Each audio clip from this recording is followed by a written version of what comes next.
வணக்கம். கொச்சைக்கட்டு கிராமத்தில் 35வது ஆண்டு களரி எடுப்பு திருவிழா சிறப்பாக நடைபெற்றது. மதுரை மாவட்டம் வாடியப்பட்டி அருகே உள்ள கொச்சைக்கட்டு கிராமத்தில் நாகன் கூட்டத்து பங்காளிகளுக்கு பாத்தியப்பட்ட ஸ்ரீ ஐயனார், நாகம்மாள், சந்தனக்கருப்பு, அக்னி வீரர், முத்தையா, பெத்தாண்டியம்மாள், பெருமாள், நொண்டி, பனையடியன், பட்டவன் உள்ளிட்ட பரிவார தெய்வங்களுக்கான 35ஆம் ஆண்டு களரி எடுப்பு திருவிழா நடைபெற்றது.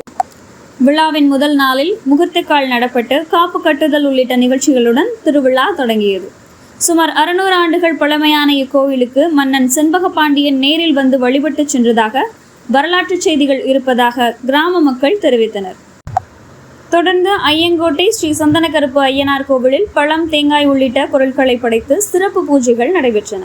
பின்னர் காப்பு கட்டிய ஆண்கள், பெண்கள் மற்றும் விழா குழுவினர் உடல் முழுவதும் சந்தனங்களை பூசி மேலதாளங்கள் முழங்க சாமி இறங்கும் நிகழ்ச்சிகள் நடைபெற்றன. அதனைத் தொடர்ந்து அவர்கள் சாமியாடி அருள்வாக்கு வழங்கினர். இதையடுத்து பக்தர்கள் அப்பகுதியில் உள்ள மந்தை வரை சென்று அங்குள்ள சாமிக்கு மாலை அணிவித்து சந்தன காப்பு சாத்தி சிறப்பு வழிபாடுகள் நடத்தினர். விழா குழுவினர் சார்பில் சைவ மற்றும் அசைவ உணவுகள் தயாரிக்கப்பட்டு சாமிக்கு படையிலிட்டு பின்னர் பக்தர்கள் மற்றும் பொதுமக்களுக்கு அன்னதானம் வழங்கப்பட்டது. விழாவிற்கான அனைத்து ஏற்பாடுகளையும் நாகன் கூட்டத்து பங்காளிகள் செய்திருந்தனர். தொடர்ந்து பல்வேறு தகவல்களை தெரிந்து கொள்ள பயணியுங்கள் அறிஞர் பார்வை செய்திகளோடு.